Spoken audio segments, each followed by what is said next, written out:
A direita crescendo, a esquerda me parece que está enfraquecendo, está perdendo campo, está perdendo território. Queria que você comentasse um pouco e queria também que o Maza comentasse para a gente. Maza, você está aí? Eu estou aqui. Cadê o Maza? Estou vendo os dados aí, estou com a minha colinha aqui também para acompanhar tudo. Maza, como a Isa disse aqui, a impressão que dá, que não só a impressão, né, o retrato desse cenário, é que a esquerda tem perdido território. Comenta um pouco para a gente sobre a sua percepção com relação a isso. Claro, vamos lá. Emília, eu estou olhando aqui os dados que você estava apresentando do nosso tempo real,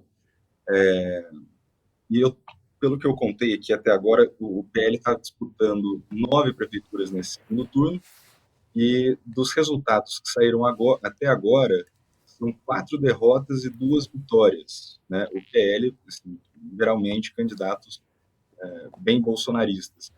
Eu estou dizendo isso porque eu acho que não só tem uma ausência da esquerda nas, nas prefeituras, nesse segundo turno, mas também a gente vê uma disputa acontecendo entre direita e extrema-direita.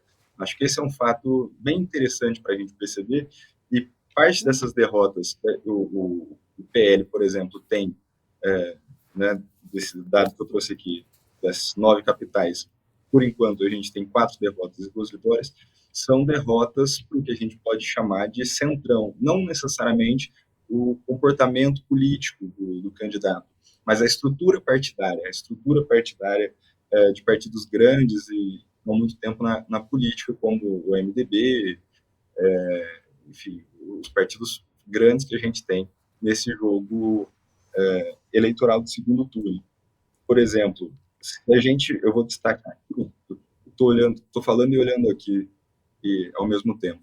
Mas se a gente olhar o Davi Almeida, que foi eleito em Manaus, ele estava disputando contra o capitão Alberto Neto, que é do PL. O Davi Almeida é do Avante, é um partido menor, assim. Mas ali ele tinha o apoio dos 2 senadores do MDB no Estado, que é o Omar Aziz e o Eduardo Braga, por exemplo. O Eduardo Braga é o relator da reforma tributária no Senado. Então, os 2 senadores têm interlocução direta com o presidente Lula, são super influentes ali no MDB, no Senado. Né? Então, acho que um recorte que eu faço aqui nesse quente, que estão saindo as apurações, é isso. A gente tem esse segundo turno mostrando uma disputa entre direita e extrema-direita, e a força dessa estrutura desses partidos de centro, estrutura de tempo de TV, de gente, né, para fazer, de saber fazer campanha, verba, tudo isso que ajuda um candidato a se tornar viável, né, chegar ao eleitor com mais força do que partido menor, ou que às vezes é um radical que fica mais isolado. Ainda que o PL não seja um partido pequeno, né, tenha toda a sua estrutura. Sim. Mas, aproveitando a sua fala, o gancho da sua fala, gostaria de perguntar aqui para a Isa também, se esse retrato, né, essa leitura das eleições municipais, onde a gente tem direita e extrema-direita conseguindo se eleger, é um retrato, pode-se dizer que é um retrato de vitória da direita no Brasil? Eu acredito que sim.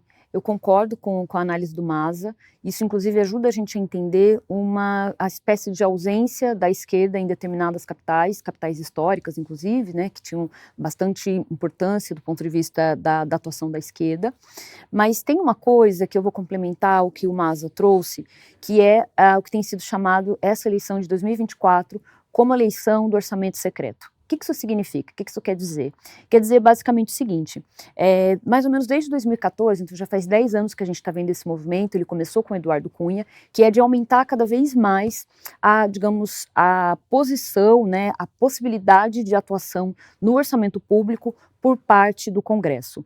Então, primeiro, essas emendas, elas estão na Constituição, então está correto a existência das emendas parlamentares, então não é isso que está sendo colocado em questão, mas cada vez mais isso na pandemia se exacerbou, que na pandemia a gente passou a ter menor transparência, e aí no governo Bolsonaro a gente passou a ter com o Congresso com muita atuação nas emendas parlamentares, e inclusive nas chamadas emendas PIX. O que é a emenda PIX? É um repasse direto, com pouca transparência ou nenhuma transparência, direto para os municípios. Então, ou seja, esse é um mecanismo que ele é institucionalmente correto, mas da maneira como ele tem sido feito, há uma reclamação, inclusive, que as emendas elas estão maiores que o orçamento, por exemplo, de ministérios.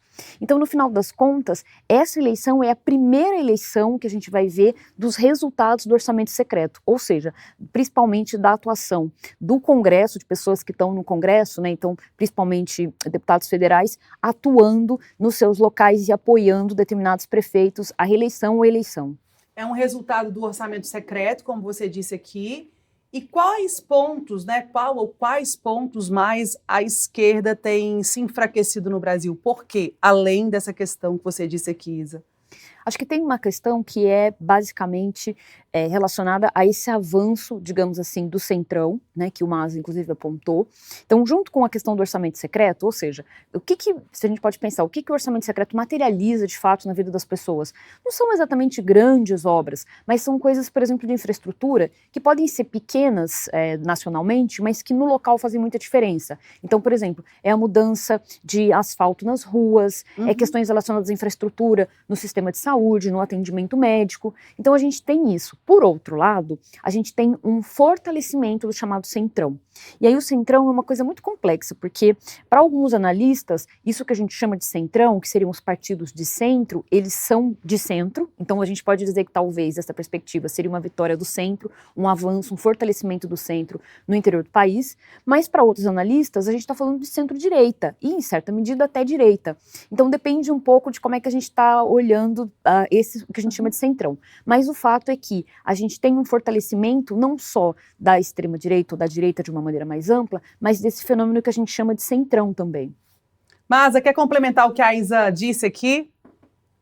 Quero, porque eu acho que a Isa pega um ponto que é a chave para a gente entender boa parte desse cenário. A distribuição do orçamento, da maneira que ela é feita, ela tem um impacto direto nas eleições, principalmente quando você já tem um prefeito que já tem a máquina na mão e consegue mostrar para a prefeitura. Então, o orçamento secreto, né, como foi chamado, e tem uma discussão hoje acontecendo, né, hoje, assim, eu digo assim, enquanto, não hoje, domingo, claro, mas assim, né, essas semanas as discussões já estão acontecendo para ter uma mudança nisso. O Supremo Tribunal Federal, por decisão do Flávio Dino, depois corroborado pelos outros ministros, determinou que não pode existir essa parte oculta do orçamento, que na prática tem o envio da emenda PIX, que é um dinheiro que cai direto na conta da prefeitura, sem muito detalhamento de onde ele vai ser usado, sem muito critério de política pública, né, sem um planejamento regional, estadual, enfim. Então esse dinheiro muitas vezes ele ou vai para custeio da máquina, então pagar funcionamento de hospital, esse tipo de situação, que tem sua importância, claro, ou comprar equipamento, maquinário, ambulância. Então, são sempre entregas vistosas para o eleitorado. Então, favorece muito quem já está no cargo e recebe essas emendas a partir de um jogo não muito, na verdade, muito pouco transparente, que é feito para a distribuição dessas emendas.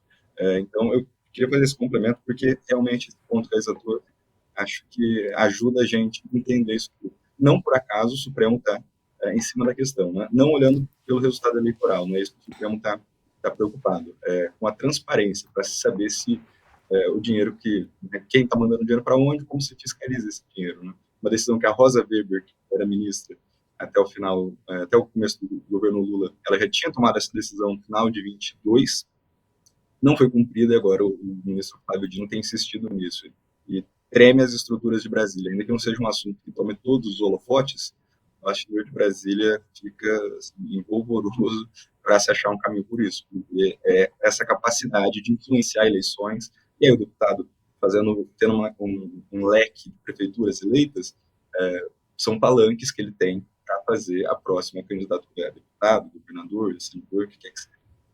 É isso aí, mas é importante que a população também esteja atenta a isso, né, para poder saber cobrar, de repente, uma outra estratégia que funcione de forma mais igualitária.